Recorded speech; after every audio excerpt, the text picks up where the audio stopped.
as we're getting started, I thought I'd just ground you a little bit in who I am. I do teach for Knox College. I've been with the college for 8 years now.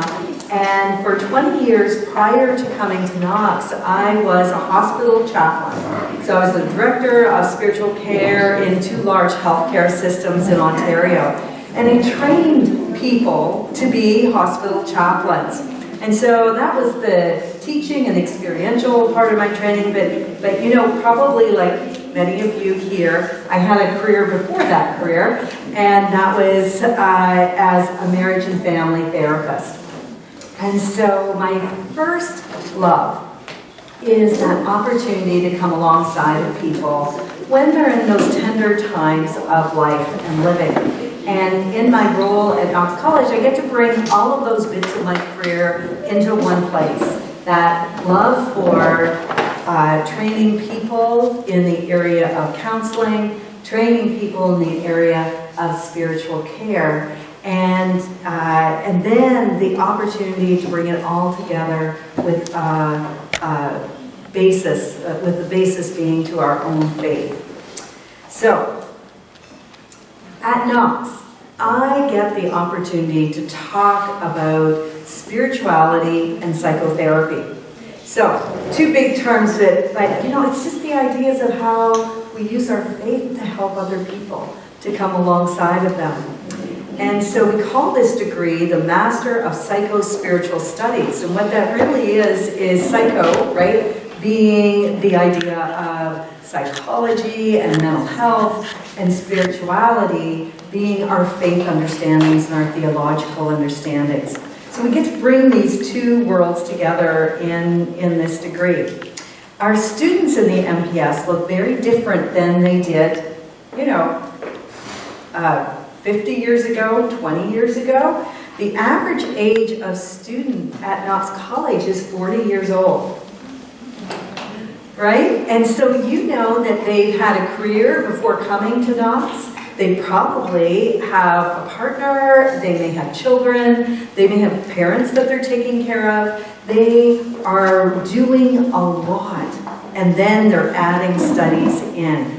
And so they're coming back to retool as ministers, as spiritual care practitioners, or as therapists, counselors for their future. And they're finding places of ministry. I so appreciate what Ernest was talking about this morning in terms of discernment and preparation, and that we are all ministers together.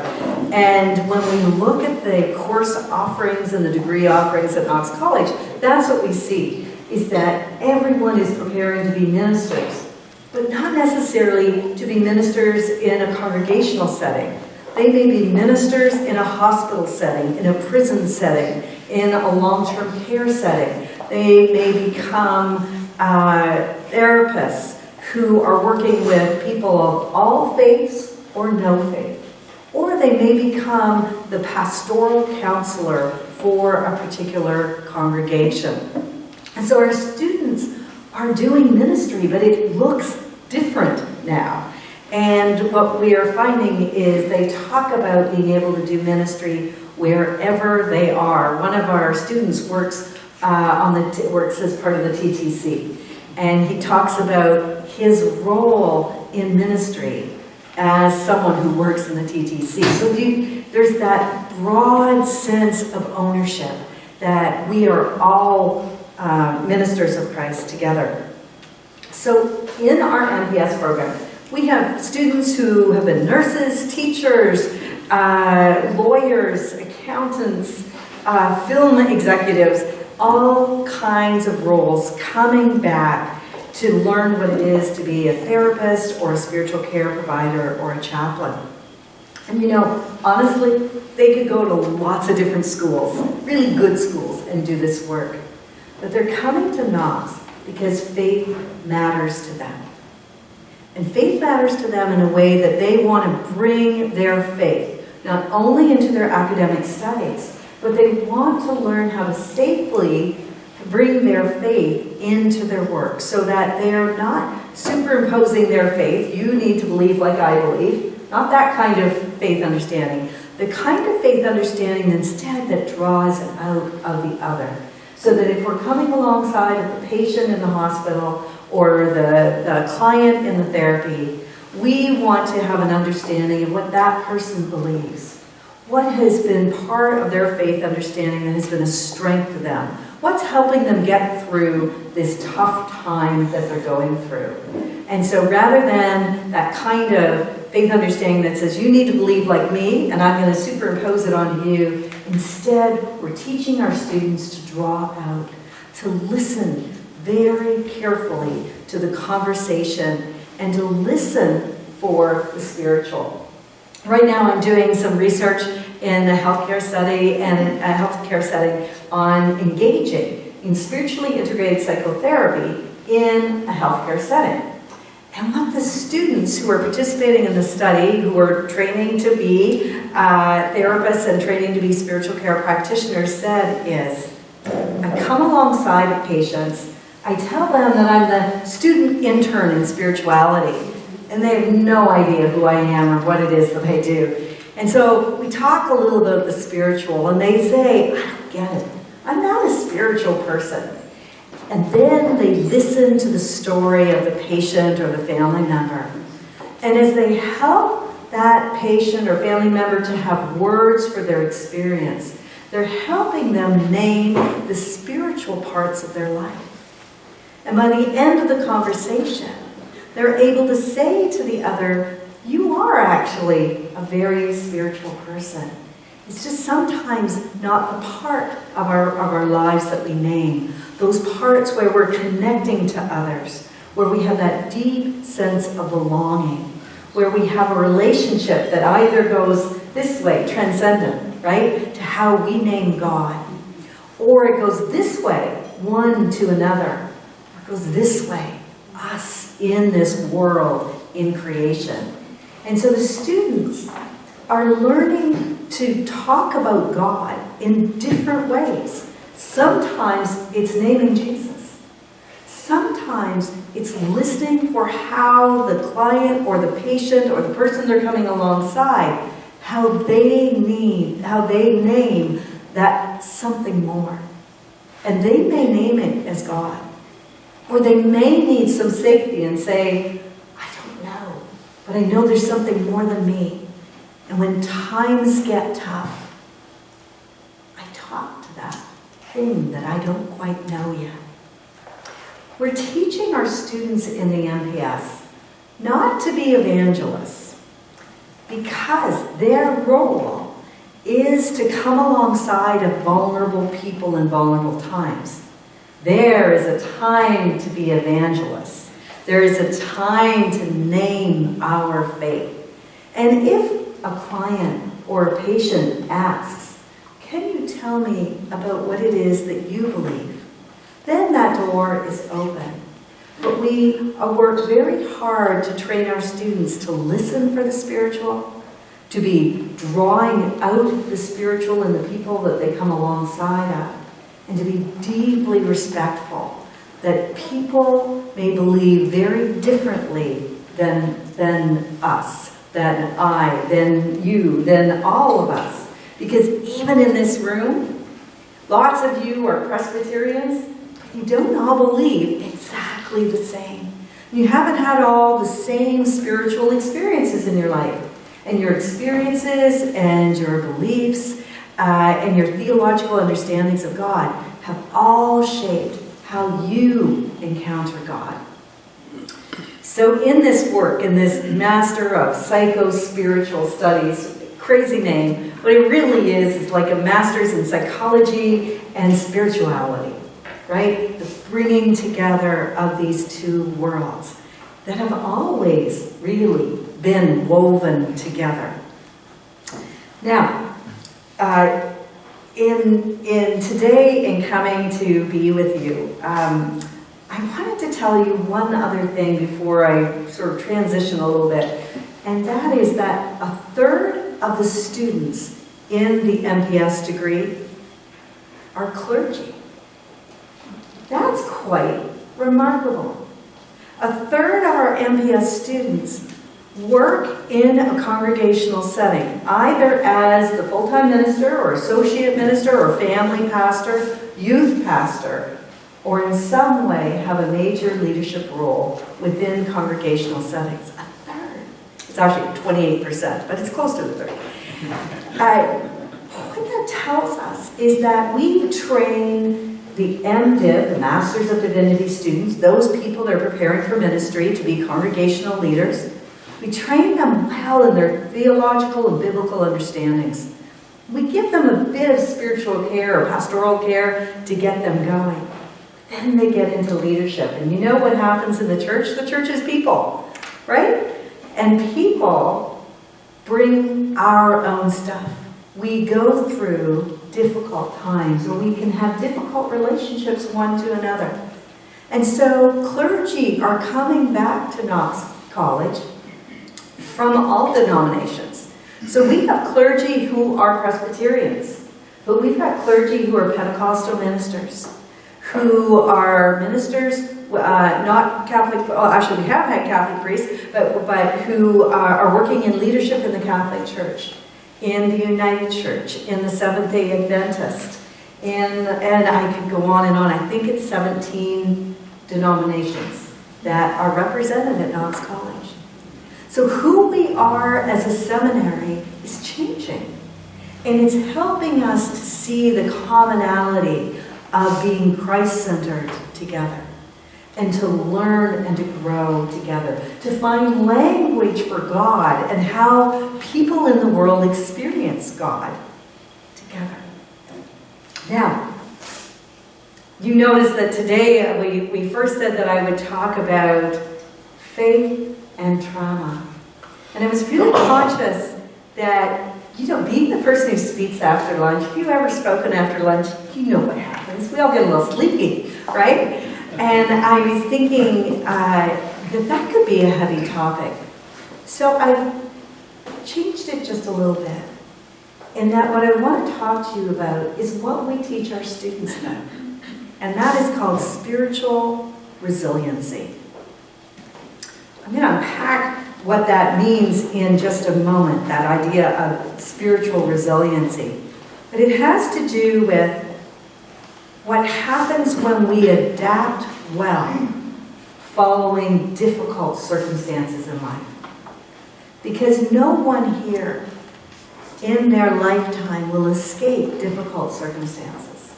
We all will have them from time to time. And how we cope with those circumstances can either bring about a really good eventual outcome for us, or a challenging, bumpy outcome along the way. And resiliency, that's the thing that helps us get there. And as people of faith, it is our spiritual resiliency that enables us. So let me tell you about a difficult life experience that I had a long time ago. 21 years ago, my husband and I got married. And my husband's older than I am. He is 17 years older than I am. And people teased him. He's a minister. They teased him mercilessly for marrying a younger woman. And we had a lovely service. I brought 4 kids into the marriage, and my husband brought 1. And we were forming this blended family together of 5 children. Well, we got through the honeymoon. It's a couple days after we've been married, and I got everybody safely tucked away in bed, the youngest being 5, the oldest being 17, and came downstairs to where my husband was working on his service and writing out his sermon, and I came in to say goodnight, and he turned around, he's sitting at his desk, he turned around in his chair, and he looked at me, and he said, "Angela, we haven't been married that long, dear, and there's something that you should probably know about me. Is that if in the night I ever woke you up and said to you, we need to go to the hospital, I'd only do that if it was really, really important." Now, we'd only been married a few days, and I looked at him and I said, "Is there something going on that you need to tell me about?" He said, No, nothing you need to worry about. I just felt like, I'm older than you are, and you should know that about me." I said, "Okay." I went off to bed. He's one of those people who doesn't go to bed till 1 or 2 in the morning, only needs that little bit of sleep. So, it's now 4 o'clock in the morning, and Ed wakes me up. All the lights are on in our bedroom. He's sitting on the side of the bed beside me, fully dressed. And he wakes me up and he said, Angela, I'm already showered. And I'm trying to understand why he would say that. I'm showered and I'm ready to go. We need to go to the hospital right now. I am trying to wake up and understand, you're showered? Like, is this an emergency? And he said, yes. Get dressed, we need to go right now. I'm having a heart attack. We were out the door so fast that it never occurred to me that I should have called 911. We lived 5, maybe 7, but 5 minutes at 4 o'clock in the morning from the hospital. So I drove there quickly, pulled up to the front door, emergency, got Ed in, and I learned, even though I worked in the hospital, that all you have to do is say the word heart, and you will have an immediate response of everything that you need. They whisked Ed away. I went and parked the car and realized my children are at home, and quickly called someone to go in. The oldest, being 17, would be able to care for them, but left everyone sleeping. Well, it was a few hours later that I was driving behind the ambulance where we were being sent to a major trauma center.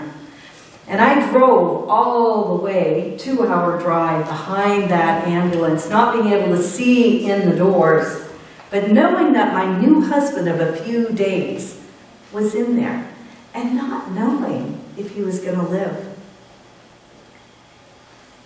I had lots of time to talk with God about why this? Why now? We haven't even had a chance to begin together.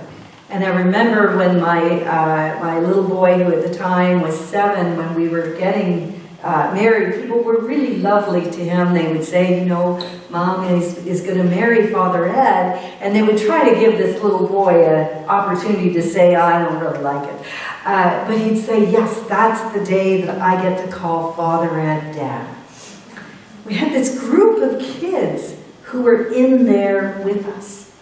And my conversation to God was, how could it be cut off so short? We got to the hospital. They did a heart procedure. They needed to do a much more major procedure, and so they were going to keep him longer. And it was now late in the evening, and we were newlyweds. So what were we doing? We were snuggled in the hospital bed together, to which the nurses said, you can't do that. We were just, being quiet about things, but they said, no, you're going to have to go get a room. And here's a pamphlet. There's actually a facility. It's right beside us. Just call them. They will find a room for you. And so that's what I did. I left him, went and parked my car, and it had been a tough day. And so I was thinking, I'm going to have trouble in the morning finding my car. So I parked it under a street lamp so that I would know exactly where that car would be, so that when I could get back to the hospital in the morning. I went off to bed. Well, for the second night in a row, I was woken up at 4 o'clock in the morning. There was a police officer standing in my room. I still get emotional thinking about it because I thought first of all, it was a little scary waking up somebody in my room. However, he identified himself immediately and said, Angela, I'm Officer Mike. You don't need to be afraid. I'm just standing here in your doorway. And immediately I thought, he's there to tell me that my husband has died in the night. And he must have read my face in that moment and said, this isn't about your husband. It's okay, and he's fine. But they told me where to find you. It's about your car. I, for the second night in a row, could not understand what was going on. He said, you need to get dressed right away. So I did. And he said, I kept saying to the officer once I was dressed, it can't be my car. I know where I parked my car. It's right outside the window. And I'm looking out the window and I'm pointing to where my car is. And he says to me, you see, there's no car there. And I said, but I know it has to be there. Maybe I parked it somewhere. You know how shock works? Shock is really profound. Think about the shock absorbers on your car, right? They help to cushion the blow. And that's what happens psychologically when we're going through tough times. Our body is designed to cushion the blow. And so denial or a suspension of belief kicks in. And I worked very hard to convince the police officer that it wasn't my car that he was referring to that now was residing in a lake outside of the Kitchener-Waterloo area. Anyway, in the night, someone had stolen, a group of 4 teenagers had chosen my car to be the car that they would take on a joyride. But someone had heard them and called the police immediately. A chase had ensued, and alas, they ended up in a lake. All got out of the car. All were fine. You know, all of us have our own stories, right? Of the difficult times in our life. I'll tell you the rest of that story in just a few minutes. When we are in tough times, what helps us get through them is our ability to adapt to what the new situation is requiring of us. That ability to have some elasticity to adapt, that's resiliency. When we connect to our faith and integrate in those spiritual practices or beliefs that help us to adapt in difficult times, that's spiritual resiliency. We all do spiritual resiliency. We all do it a little different. Some of us pray. Some of us meditate. Some of us worship with songs of praise or connection. Some of us weep. Some of us have prayer beads. In the hospital, we have what we call prayer shawls. They are, I don't know if you do them in your church, they are a knitted shawl that ladies and men of the church knit, but they knit while praying together. They come together to knit them, they knit them with prayer, they give them to the hospital so that they can be wrapped around someone for warmth, but also for a knowledge and awareness that God is with them. And I remember coming into a hospital once, and a man had this lovely shawl wrapped around his feet. And I asked him, tell me about this that's wrapped around your feet. And he said, well, some people from a church came in and they gave me this, and I wasn't really cold, but now my feet are cold and I have my feet wrapped in them. And I said, that's really quite lovely. And I said, do you know what it is? And he said, yeah, it's a prayer shawl. I know people have been praying, and I think, what better way than to wrap my feet? And I thought, how lovely. When we need to get through a difficult time, yes, thank you, exactly. A prayer shawl, right? In the hospital, we give them to wrap around, to remind people that they're not alone. That there's people that they don't even know who are thinking of them, who are thinking of their healing journey, and who want them to know that they matter to God. Thank you, Robert. So, this idea of resiliency, this ability to adapt in difficult times, it starts when we're young. Think about when your toddlers babes were learning to walk, right? That pulling themselves up into furniture and then falling down and then taking their first steps and down. And that resiliency starts early in their life, right? That learning to persevere, to try new things, and to figure out a way even when it's difficult. Sometimes we experience discomfort, many times. Sometimes we experience fear or a feeling like, I don't know if I can get through this.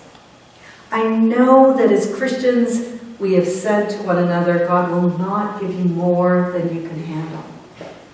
But I will imagine there's people in this room that have said to themselves, Lord, this is more. This is more than I can handle.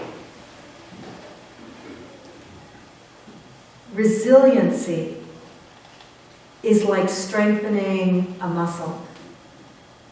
It is something that happens as we are working through a tough time, and then the next time the tough time comes, we have a little more elasticity, a little more ability to cope, and we also have a little more experience to tell us that I will get through this, even if I don't know how.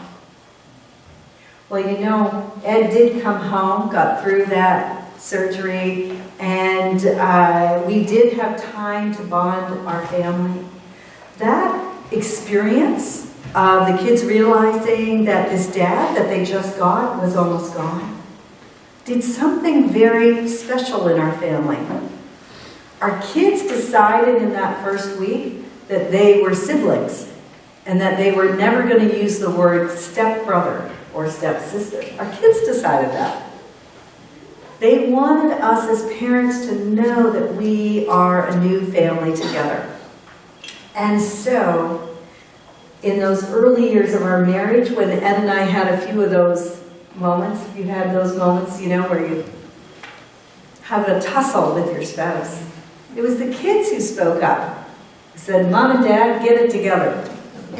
They were not going to tolerate, and they were going to commit together. It developed resiliency in them as much as us. In terms of the rest of the story, 3 years later, Ed had another heart attack. This time we were standing in line at a movie theater in Boston. The kids, we had just bought the tickets, and Ed turned around and said, Angela, I think I'm having a heart attack. And the first thought through my head was, who buys tickets when they think they're having a heart attack? I didn't know what to do. We're in a large movie theater. I just called out, my husband's having a heart attack. And immediately help was there. My husband went on to have a third heart attack. You know, by the third heart attack, the resiliency was stronger, right? My first thought was, okay, Lord, what is our next step? What happens? In all of our lives, our tough times change us. The research on resilient people says that resilient people exhibit three thinking patterns. First, resilient people understand that bad things happen to good people. And they don't move immediately to the God is punishing me. Instead, they move to, I need God to help me through this. The second thinking pattern of resilient people is that resilient people focus on gratitude even in the tough times. The American military actually have a term for this, and the term is called hunting for the good. I think that's amazing that as soldiers, the Army is taught you are going to experience stuff that's well beyond your capacity to cope with. And when you're in those difficult times, you need to hunt for the good. You need to notice the positive around you. You need to find gratitude. It's called benefit finding. Resilient people understand that bad things happen to good people and that suffering is part of life. And resilient people choose, and you can hear that word, they choose to be grateful, even when it's hard. There's a third thinking pattern, and that has to do with our self-awareness. It's the ability in tough times to ask an honest question of ourselves. That even in the midst of a trauma or despair or a difficult time, we stop and we say, is what I'm doing helping me and the people around me, or is my way of coping hurting?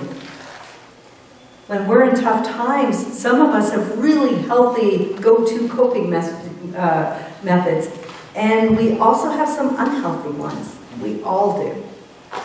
Is my way of coping hurting or helping? Those three thinking patterns help resilient people to understand that they will get through a tough time, but there's things that we can do to help us get there. Well, 21 years ago, while Ed was still in the hospital, that first heart attack, I came home because he had to be in hospital for a number of days. I came home to, actually not our church where Ed was the pastor, but to my home church where my parents had the kids. And went to church on Sunday, and during the passing of the peace, the lovely person in front of me turned around, realized I was there, greeted me, and said, "Oh, Angela, I'm so sorry to hear about Ed, and gosh, and about your car. You're such an unlucky person." You know, resiliency was teaching me. Resiliency, spiritual resiliency, was teaching me, stand there for a moment and decide if I was going to receive that. And I thought, no, I'm not an unlucky person. Bad things happen to good people. Suffering comes in all of our lives. And that we have a choice of how we respond and finding the good and being responsible for how we react, or accountable, saying our sorry when we have overstepped with someone or hurt another as we are trying to cope during difficult times. Resiliency taught me that marriage is a gift. And for many, many years, every morning, Ed and I acknowledge that we're still here together. Today, we get another day to start together. We learned that to be grateful for really good medical treatment on both sides of the border. Remember, I told you that Ed was in Boston for his second heart attack, and before going, he had done one of those things on your MasterCard where you can take out health insurance. $80 of health insurance covered $50,000 of medical care. Who knew? We had so much to be grateful for. The lives of those 4 young people who stole the car. Well, they all lived. And about 2 years later, we were given notice that they were coming to court. We kind of wanted to go, but we got the notice and looked at the date, and the date was the day that we were in actually KW. But the time had passed, so it was about 2 hours past the court date. And they thought, oh, here we are, we're in the same city. We would have liked to have met those young people. We got a phone call from a police officer that afternoon in KW and said, you know, the court case is now over. The young people have been given a warning. They all are committed to leading better lives, and so they don't have any charges. But we have a box of material that came out of your car that we've had to hold for 2 years. And lo and behold, we went to the police station and we picked up, and it was Ed's communion kit and his Bible that he had had for most of his life, and some prayer books, and a stole, only things that would matter to him, that we thought for these years that they were in the bottom of a lake outside of KW. Gratitude comes in all kinds of ways. Spiritual resilience reminds us that God is with us in the tough times. It fosters hope, and it anchors us in what we believe, in what we practice, how we practice our beliefs. That we recognize that there will be tough times for all of us, but how we engage in those difficult times matter. And that God's promise is to see us through. I'd like to end with a poem written by Amanda Gorman. And if you don't know who Amanda Gorman is, she is now still in her mid-20s, and she is an American poet. Her poem is called every day we are learning. Every day we are learning how to love with essence, not ease. How to move with haste, never hate. How to leave this pain that is beyond us, behind us. Just like a skill or any art, we cannot possess hope without practicing it. It is the most fundamental craft we demand of ourselves. Thank you that I could spend time with you today.